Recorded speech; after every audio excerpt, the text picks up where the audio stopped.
ẹ̀rọ ọba ó pé anabi sọ pé la'ana Allahu al-musawwirin anabi ní kò ní dá fún wa dá ya fọ́tò àfi fọ́tò tó pé àwọn ọgbọ́n dá sí mọ́. ọ̀rọ̀ lẹ́gbọ́n lẹ́nu àwọn àfáà yẹn anabi ní kò ní dá fún gbogbo àwọn mùsùlùmí tí wọ́n ń ya fọ́tò torí mi ò pẹ̀lú àdúgbò tó ń gbọ́ mi pẹ̀lú tó o bá mọ̀ pé ó pẹ̀lú ọ̀sọ́ I'm not part of them. èyí wọn náà tẹ̀ ń wo fídíò máa sọ pé Jesus is the only way ẹ̀rẹ̀ máa bá wa share fídíò yìí fún gbogbo àwọn. ṣe rí nígbà tí ẹ̀sìn bá ti wà tí ò bá ti ń ṣe iye òtítọ́ tí ò kì í ṣe ọ̀nà tí ò kì í ṣe iye tí ò kì í ṣe òtítọ́ bí ẹ ṣe máa rí wọn nìyẹn tí wọ́n máa gbé àwọn ìlànà àti àwọn òfin kan kalẹ̀ tó jẹ́ wípé kò ní í ṣe pẹ̀lú ìrìn àjò sí ìjọba Ọlọ́run. ẹ má gbàgbé pé ẹni tó bá ọ̀pọ̀ ìsọ̀nà òtítọ́ òun náà gbé kankan kalẹ̀ táwọn èèyàn mọ̀ ṣe tó lè jẹ́ pé ọ̀nà ìṣìnà ni. kí ni fọ́tò yíyà ní í ṣe pẹ̀lú ìrìn àjò wa sí ìjọba Ọlọ́run? ìbéèrè ni o, kí ni fọ́tò yíyà ní í ṣe? sẹ́rí ẹni tó bá ń wá ìgbàlà tó ń lọ ilé ológo tó ń lọ ibi ìsinmi ẹnìkan sọ lórí láti gbà kì í ṣe ẹ̀sìn, ẹni náà ni Jésù. The book of John chapter 3 from verse 36 ó ní ẹni tí ó bá gbọmọ gbọ́ ó ní ìyà ìnípẹ̀kun, ẹni tí kò bá sì gbọmọ gbọ́ yóò rí ìyè ṣùgbọ́n ìbínú Ọlọ́run ń bẹ lórí rẹ̀. ẹ bá sì wá sí the book of 1 John chapter 5 verses 11 ẹgbẹ́ o ó ní ẹ̀rí náà sì ni èyí pé Ọlọ́run fún wa ní ìyà ìnípẹ̀kun ìyè yìí sì ń bẹ nínú ọmọ rẹ̀. ẹni tí ó bá ní ọmọ ó ní ìyè ẹni tí kò bá sì ní ọmọ kò ní ìyè. So inú Kristi Jésù ní ìyà ìnípẹ̀kun wà, ní ìrìn àjò sí ìjọba Ọlọ́run wà. ìjọ tí Muhammadu ti dìde tó ti tako ìgbàlà inú Kristi tó ti lóhùn gbẹ́sìn wà, ìjọ yẹn ló ti gbé ìṣìnà àti ìparun lé àwọn èèyàn lọ́wọ́. kí ni fọ́tò yíyà ní í ṣe pẹ̀lú ìjọba Ọlọ́run tí àwọn fi ń gbẹ̀yìn mùsùlùmí ṣépè pé ẹ̀ ní ṣoríire pé ẹ̀ ṣòfò? ẹ jẹ́ tètè máa bọ̀ lọ́dọ̀ Jésù kẹ́ wá fayé yín fún kẹ́ bá lè rí ìjọba Ọlọ́run wọ̀. lórúkọ Jésù ẹ ò ní ṣòfò, ẹ ó ṣoríire, oore ọ̀fẹ́ Ọlọ́run àti àánú rẹ̀ ló máa wà pẹ̀lú yín. ms bàbá mú bọ̀ gbogbo olólùfẹ́ ìkànnì Only Jesus TV mú kí wá o ṣe rí ẹ jẹ́ ká mú àbòsí kúrò nínú ọ̀rọ̀ tó wà nílẹ̀ yìí. ṣé ẹ̀sìn Islam ẹ̀yin mùsùlùmí gan pàápàá mo dojú ìbéèrè yìí kọ yín, ṣé ó yí ẹ̀yin gan fúnra yín báyìí? ṣé ó yí ẹ̀yin gan fúnra yín? ẹ wo ọ̀rọ̀ tí àáfàá yẹn tí wọ́n sọ tí evangelist Noah tí wọ́n wá fi ìdí ẹ̀ múlẹ̀. àwọn àáfàá yín lára àwọn skọ́là yín ló sọ ẹ̀kọ́ yìí jáde o nínú Kùránì o ni wọ́n fìdí ẹ̀ múlẹ̀ o, kì í ṣe evangelist Noah o.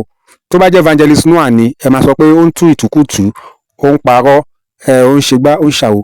ṣẹ́yìn náà ti rí i ó dà ẹ jẹ́ ìyẹn dúró báyẹn torí ọ̀pọ̀lọpọ̀ àwọn mùsùlùmí ló jẹ́ pé wọ́n ya fọ́tò, wọ́n ya fídíò bóyá lọ́jọ́ nǹkan ẹ̀yẹ oríṣiríṣi àwọn àjọ̀dún tàbí àwọn àjọmánigbàgbé wọ́n ń ya fọ́tò. so gbogbo wọn báyìí ìsìn ìbínú Ọlọ́run wà lórí wọn, ègún ń bẹ lórí wọn báyìí. ẹ̀yin mùsùlùmí ẹ gbọ́, so wọ́n tó ti ní fọ́nrán tó àbí tó ti ya fọ́tò báyìí sìn tàbí tó ya fọ́tò lọ́wọ́lọ́wọ́ báyìí sìn, ègún wà lórí ẹ̀ báyìí. wọ́n ní kò ní dáa fún yín, kò ń ṣe evangelist Noah o, àáfàá skọ́là yín ló sọ o tí wọ́n ní ìmọ̀ ìjìnlẹ̀ nínú ẹ̀sìn Islam. ẹ jẹ́ ká tó wá gbóhun tí ms bàbá náà tó tún sọ, tí àáfàá yìí náà tún sọ lára àwọn skọ́là yín náà ni o.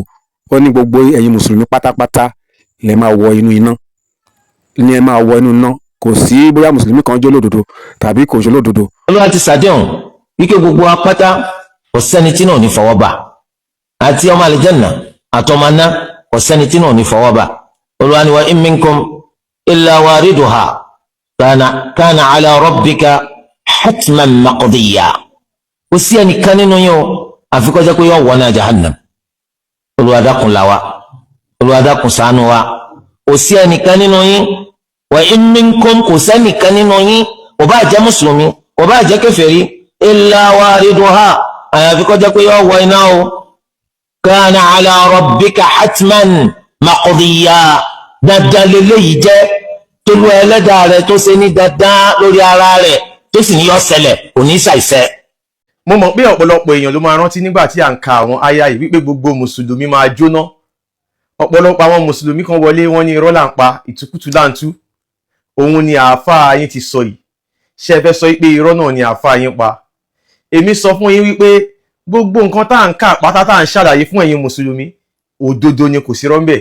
ìdí nìyí tó fi jẹ́ pé àwọn àáfàá tó mọ òdodo yìí wọn ò ní yọjú, torí wọ́n mọ̀ pé táwọn bá yọjú àṣírí máa tú. tẹ́ ẹ bá yọjú, tẹ́ ẹ bá parọ́, a máa tú àṣírí yín. tẹ́ ẹ bá yọjú, tẹ́ ẹ bá sọ òótọ́, àṣírí tún máa tú. nǹkan méjì tó wà fún ẹ̀yin mùsùlùmí nìyẹn. bóyá kẹ́ ẹ wá kẹ́ ẹ sòótọ́ káṣírí tú, tàbí kẹ́ ẹ wá kẹ́ ẹ parọ́ ká tú àṣírí yín. kò sí ọ̀nà míì. Ẹ̀sìn Islam láti òkè délẹ̀ irọ́ ni. Kùránì dìdí sọ wípé gbogbo ẹ̀yin mùsùlùmí pátápátá lẹ máa jóná, ẹ máa tọ́ iná wò, ẹ wá bira yín kí ló fún yín ní àrídájú wípé tẹ́ ẹ bá tọ́ná wò ẹ máa jáde. Irọ́ ni wọ́n ń pa fún yín, irọ́ ní Islam. Wọ́n wá ń sọ wípé tẹ́ bá ti wà nù náà Julius Berger máa wá ṣe bíríìjì kan, ó kàn máa dìde ni, ó kàn máa lọ sálùjọ náà ni, àlè bíríìjì yẹn ó tínrín bí irun, ó mú ju abẹ lọ. Ẹ máa bira yín, ẹ máa gbọ́ àwọn ọ̀rọ̀ tí wọ́n ń sọ. Ó yẹ kẹ́ ẹ mọ̀ pé irọ́ gbogbo kìíní fictions lásán ni. Ẹ̀sìn kẹ́sìn tó bá ti sọ fún yín wípé tó o bá ṣe ó níbi tó ń lọ, tó o bá ṣe ó níbi tó ń lọ, irọ́ ni. Àwọn àfáà yóò tún ní sàn kankan fún yín, ẹ jẹ́ kí n kà fún yín lénìí wípé ẹ̀yin mùsùlùmí tẹ́ ẹ jẹ́ adúláwọ̀, tẹ́ ẹ bá wọ inú náà yẹn ò lè jáde. Ó jẹ́ wàánù ìwé wọn ní kà fún yín. Ẹ ká lọ sí Mishkat Al-Masabi 119. Ó ní Abu Darda reported Allah messenger saying, Abu Darda sọ nǹkan tí Muhammadu sọ. Allah created Adam when he created him and struck his right shoulder and brought forth his offspring white like small ants. Allah dá Adam. Nígbà tó dá Adam, ní apá ọ̀tún Adam ó yọ àwọn àrọ́mọdọ́mọ ẹ̀ jáde, ó jẹ́ àwọn funfun. And he struck his left shoulder and brought forth his offspring black as though they were charcoal. Ó wá lọ sí apá òsì Adam, ó tún yọ àwọn àrọ́mọdọ́mọ jáde ní apá òsì Adam, ó jẹ́ dúdú àwọn adúláwọ̀ bíi tiwa báyìí. Then he said to the party on his right side, ó wá sọ fún àwọn funfun tó wà ní apá ọ̀tún, to paradise, ẹ̀yin máa lọ sálùjọ́ náà, and I do not care. Ó ní kò sí nǹkan tó kàn mí, wọ́n ti gé sí mi lọ, ẹ̀ bá pààyàn, ẹ̀ bá jalè, ẹ̀ bá ṣe gbogbo nǹkan, àlùjọ́ náà nílé yín. And he said to the party in his left shoulder, ó tún wá sọ fún àwọn dúdú tó wà ní apá òsì, ó ní to hell, ó ní ẹ máa lọ sínú náà, and I do not care, kò dẹ̀ sí nǹkan tó kàn mí, ẹ̀ bá kírun, ẹ̀ bá lárí mọ́lẹ̀, ẹ̀ bá gbààwẹ̀, ẹ̀ bá yan sàká, inú náà nílé yín. Àwọn àfáà yín ò ní sọ fún yín. Òun làwa ṣe ń sọ pé ẹ lọ ka àwọn nǹkan yìí kẹ́ ẹ lè mọ̀ pé ẹ̀sìn Islam ẹ̀tànjẹ lásán ni. Ẹ̀sìn Islam irọ́ lásán ni, ẹ̀sìn àwọn Fúlàní ni. Wọ́n parọ́ fún àwọn bàbá wa, wọ́n deceive wọn ni wọ́n fi gba ẹ̀sìn yìí. Ṣé bàbá mi ló máa mọ̀ wípé tóun bá ṣe Islam bóun ṣe jẹ́ dúdú, òun máa wọná, á wá gbà á wá ṣe? Ó ní ẹ máa wọnú náà. Mi ò wá lè sọ o torí fídíò yẹn ibi tó dé, ṣùgbọ́n ohun tí ó dàbẹ̀ nípò máa padà ṣẹlẹ̀ ni pé nígbà tí gbogbo àwọn mùsùlùmí bá kọ́kọ́ wọnú náà, ara ṣẹ̀ máa wá gbé àwọn olódodo jáde kúrò nínú iná yẹn. Àfààní mọ̀ pé ó dà pé ibi tó ṣì mú ẹ̀kọ́ yẹn lọ nìyẹn. Àmọ́ wọ́n máa mú wọn jáde nínú náà, wọn ò ní mú wọn jáde nínú náà. Ṣé lóòótọ́ gbogbo mùsùlùmí ló máa kọ́kọ́ wọnú náà? Nínú fídíò yìí àfáà yìí ó fìdí ẹ̀, ó fi múlẹ̀. Ẹ̀yin mùsùlùmí ẹ gbọ́ bó wà ní báyìí, ṣé ẹ sì dúró sí inú ìsìláàmù ni àbí ẹ pa èrò yín dà torí àyè ṣì wà nílé ọ̀dọ́ àgùntàn?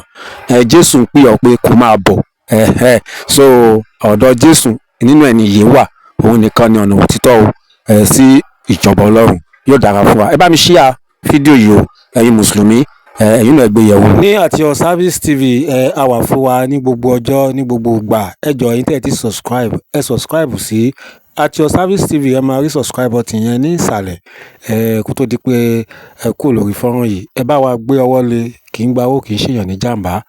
Ẹ ṣe bí ẹ ṣe gbé ọwọ́ lé tẹ́ ẹ subscribe yẹn, ọwọ́ yẹn ẹ ó fi gbé nǹkan rẹ̀ ṣe, ẹ ní fi gbé ọmọ sí o. Gbogbo tẹ́ bá dáwọ́ yẹn lé, ó máa yọrí sí rere ni. À ń bọ̀ láìpẹ́.